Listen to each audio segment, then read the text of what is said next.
2009 एक phone call जिसने Michael Jackson के मर्डर को एक नेचुरल डेथ साबित करने की पूरी कोशिश की। और ये फोन कॉल किया था माइकल जैक्सन के डॉक्टर ने। इस डॉक्टर का नाम था कॉनराड मॉरे। अब सोचने वाली बात यह कि आखिर ऐसा क्या हुआ जो एक डॉक्टर ने अपने ही पेशेंट को मौत के घाट उतार दिया। वो पेशेंट जो कि करोड़ों दिलों पर राज करता था, जिसे किंग ऑफ पॉप कहा जाता था। आखिर माइकल जैक्सन ने उस डॉक्टर का क्या बिगाड़ा था? बहुत से लोग तो ये भी दावा करते हैं कि माइकल जैक्सन कभी मरा ही नहीं था, उसकी मौत की झूठी खबर फैलाई गई थी। तो आखिर सच क्या है? अगर माइकल जैक्सन की मौत हुई थी तो क्या वो एक हत्या थी या फिर वो थी एक नेचुरल डेथ? और आखिर क्यों लोग ऐसा मानते हैं कि माइकल जैक्सन आज भी जिंदा है? आज हम इन्हीं सारे सवालों के जवाब जानने वाले हैं। आज हम जानेंगे माइकल जैक्सन के मौत से जुड़ी हुई हर कॉन्स्पिरेसी के पीछे का सच। तो इस वीडियो को स्किप मत करना, पूरा देखना, क्योंकि आज आपको कुछ ऐसी बातें पता चलने वाली हैं जिन्हें जानकर आपका दिमाग घूम जाएगा। ठीक वैसे ही जैसे कि माइकल जैक्सन द्वारा परफॉर्म किए जाने वाले ऐसे डिफिकल्ट स्टेप्स को देखकर लोगों का दिमाग घूम जाता था। तो यार आई थिंक इतना इंट्रो काफी, तो बिना किसी देरी के शुरू करते हैं आज का तगड़ा video. Jackson, the king of pop, has died. Who killed him? Was it an overdose? Many people thought that Michael was murdered. Maybe he committed suicide. It couldn't have been deliberate, could it? Who saw him last? What was he doing? The doctor's been the only one here. He said that Michael Jackson drifted off.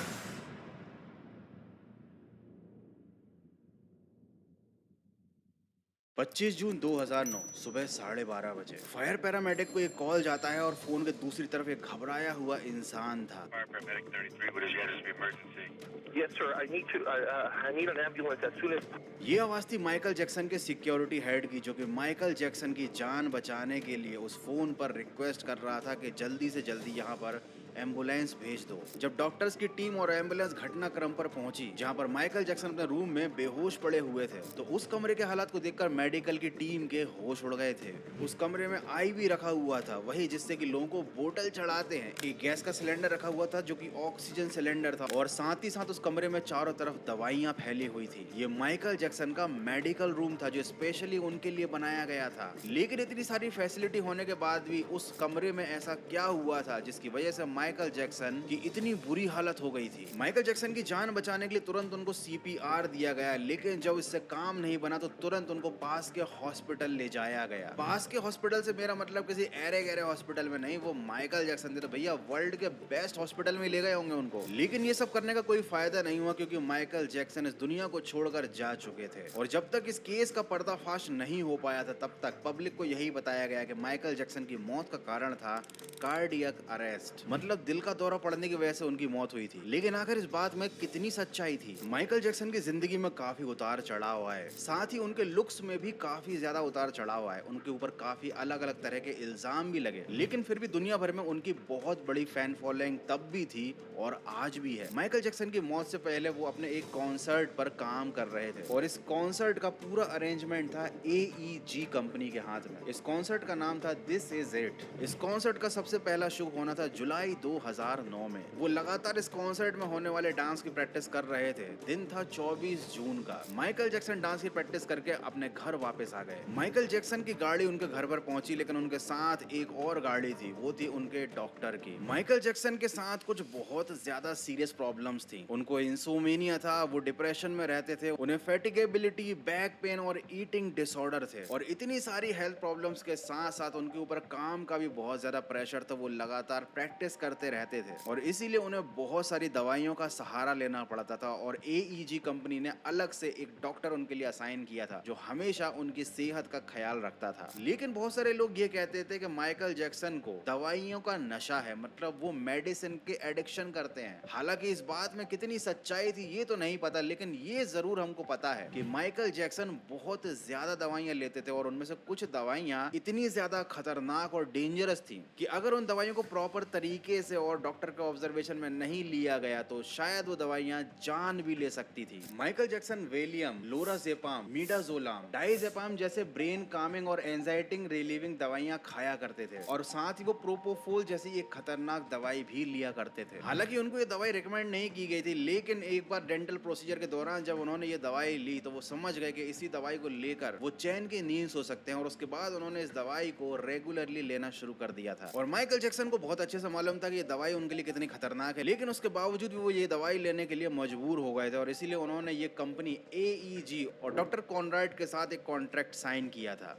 तो doctor Conrad जो थे वो बन गए थे इस contract के बाद माइकल जैक्सन के पर्सनल डॉक्टर, जो इन कॉन्सर्ट्स के दौरान माइकल जैक्सन को वो खतरनाक दवाई दिया करते थे जिससे माइकल जैक्सन को नींद आ जाती थी। लेकिन जब माइकल जैक्सन की मौत हुई और ऑटोप्सी की रिपोर्ट आई तो उस डॉक्टर की पोल खुल गई। जब ये दवाई प्रोपोफोल दी जाती थी माइकल जैक्सन को तो उसके लिए काफी सावधानी बरती जाती थी, लेकिन ये वाला जो डॉक्टर था ना, ये माइकल जैक्सन को दवाई ऐसे ही दे दिया करता था। उसके पास ना EEG मॉनिटर था और ना ही उस डॉक्टर के पास ऐसी कोई मशीन थी जिससे कि वो उस दवाई का परफेक्ट डोज मेजर कर सके। जिस रात माइकल जैक्सन के साथ ये हादसा हुआ था, उनको दवाई का ओवरडोज हो गया था या दवाई उन्हें गलत क्वांटिटी में दे दी गई थी। उस डॉक्टर के पास ऐसी कोई मशीन थी ही नहीं जो माइकल जैक्सन की उस टाइम जान बचा सके, क्योंकि इस दवाई के असर की वजह से माइकल जैक्सन की सांसें रुक गई थी। और अगर उस डॉक्टर के पास ऐसी कोई मशीन होती जो माइकल जैक्सन को आर्टिफिशियल ब्रीथ प्रोवाइड करा देती तो शायद माइकल जैक्सन उस रात बच जाते। लेकिन उस डॉक्टर ने किसी भी तरीके की सावधानी को नहीं बरता और जब माइकल जैक्सन की हालत बहुत ज्यादा खराब हो गई और मेडिकल टीम आई तो उस टाइम से बहुत पहले ही डॉक्टर को पता लग गया था कि माइकल जैक्सन की हालत खराब हो गई है। लेकिन उन्होंने माइकल जैक्सन की सिक्योरिटी वाले बंदे को बुलाने की बजाय या एम्बुलेंस को कॉल करने की बजाय पहले अपनी जान बचाने के बारे में सोचा। उन्होंने वहां पर फैली बहुत सारी प्रोपोफोल की दवाइयों को अपने बैग में समेटा, बहुत सारी ऐसी दवाइयों को भी अपने बैग में रखा जो कि एक्चुअली में देना लीगल नहीं है। और ऐसा उस डॉक्टर ने इसलिए किया ताकि उसका नाम इस केस में ना फंस जाए। अपनी गलतियों के सारे सबूत मिटाने के बाद फिर माइकल जैक्सन की जान बचाने के लिए एम्बुलेंस को कॉल किया गया, सिक्योरिटी वालों को बुलाया गया। लेकिन जब पुलिस इस सारे मामले में इन्वॉल्व हुई तब डॉक्टर की पोल खुल गई। डॉक्टर के द्वारा छुपाई गई वो दवाइयां भी पुलिस को मिल गई और डॉक्टर ने ये जो उस रात को पूरी गड़बड़ियां की थी ना, वो सारी चीजें अभी कोर्ट में एकदम क्लियर हो गई। लेकिन अब आपके दिमाग में सवाल आ रहा होगा कि अगर ये बात सच है, जो बिल्कुल सच ही है क्योंकि भैया कोर्ट ने भी उस डॉक्टर को 4 साल की सजा सुना दी थी। हाँ, तो मतलब आपके दिमाग में सवाल आ रहा होगा कि आखिर उस डॉक्टर ने ऐसा क्यों किया, माइकल जैक्सन से क्या दुश्मनी थी उस डॉक्टर की, जबकि वो तो पर्सनल डॉक्टर था भैया, उसका तो काम था माइकल जैक्सन की जान बचाना। तो बहुत से लोगों के अकॉर्डिंग एक कॉन्स्पिरेसी थ्योरी तो ये है कि माइकल जैक्सन का सोनी कंपनी के साथ बहुत बड़ा पंगा हो गया था। माइकल जैक्सन खुलेआम अपने कॉन्सर्ट्स में सोनी कंपनी की पोल खोल देते थे। उन्होंने म्यूजिक लेवल्स के द्वारा चलाए गए स्लेव कॉन्ट्रैक्ट्स की पोल को भी पब्लिक के सामने खोल कर रख दिया था और शायद बहुत से लोग इसी कारण ऐसा मानते हैं कि जो म्यूजिक लेवल वाली बड़ी बड़ी कंपनीज थी वो माइकल जैक्सन को चुप कराना चाहती थी हमेशा के लिए। और इसी काम में शायद उनका साथ दिया था उस डॉक्टर ने जिसे माइकल जैक्सन अपना रक्षक मानते थे। माइकल जैक्सन की ऑटोप्सी की रिपोर्ट आई और उसमें यह बताया गया कि माइकल जैक्सन की जो मौत हुई थी वो नेचुरल नहीं थी। और जैसे ही ये रिपोर्ट आई उस डॉक्टर को पुलिस ने अपने लपेटे में ले लिया, उसको 4 साल की जेल हुई। लेकिन you will be shock to know कि अपने अच्छे व्यवहार की वजह से उसको 2 साल के अंदर ही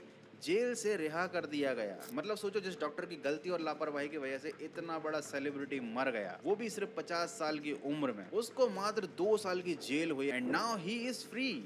मतलब उस पर कोई चार्जेस नहीं है। वो अब टीवी शोज पर जाता है और माइकल जैक्सन को अपना एक अच्छा दोस्त बताता है और अभी भी वो यही बोलता है कि भैया माइकल जैक्सन को मैंने नहीं मारा। हालांकि वो डॉक्टर कुछ भी बोले, लेकिन कोर्ट ने 8 फरवरी 2010 को उस डॉक्टर को मर्डर के केस में ही अंदर किया था। इसका मतलब ये है कि माइकल जैक्सन की मौत नहीं थी बल्कि वो एक मर्डर थी, प्लान्ड मर्डर। हालांकि इस केस में केवल वो डॉक्टर ही कानून के शिकंजे में आया। असली खिलाड़ी इस मर्डर के पीछे कौन था वो आज तक कोई नहीं पता लगा पाया। हालांकि माइकल जैक्सन के फैमिली वालों ने बाद में AEG कंपनी के ऊपर भी केस किया था, ये बोलते हुए कि उन्होंने माइकल जैक्सन पर काम का इतना दबाव डाला था कि उनको ये सारी दवाइयां मजबूरन लेनी पड़ती थी, जिनकी वजह से माइकल जैक्सन की मौत हुई। लेकिन भैया बड़ी बड़ी कंपनियों का तो कानून भी कुछ नहीं बिगाड़ सकता। सबूतों गवाहों को मद्देनजर रखते हुए AEG कंपनी को बाइज्जत बरी कर दिया गया। आपको क्या लगता है माइकल जैक्सन की मौत के पीछे क्या वजह थी? माइकल जैक्सन का दवाई प्रेम, मतलब दवाइयों के प्रति वो जो एडिक्शन था जिसकी वजह से वो डेंजरस से डेंजरस दवाई को ले लेते थे, उस वजह से माइकल जैक्सन की मौत हुई, या फिर उनकी मौत के पीछे थी इस डॉक्टर की लापरवाही, या फिर थी एक बड़ी कंपनी की साजिश? खैर जो भी हो, माइकल जैक्सन आज हमारे बीच में नहीं है, लेकिन एक कॉन्स्पिरेसी माइकल जैक्सन से रिलेटेड जरूर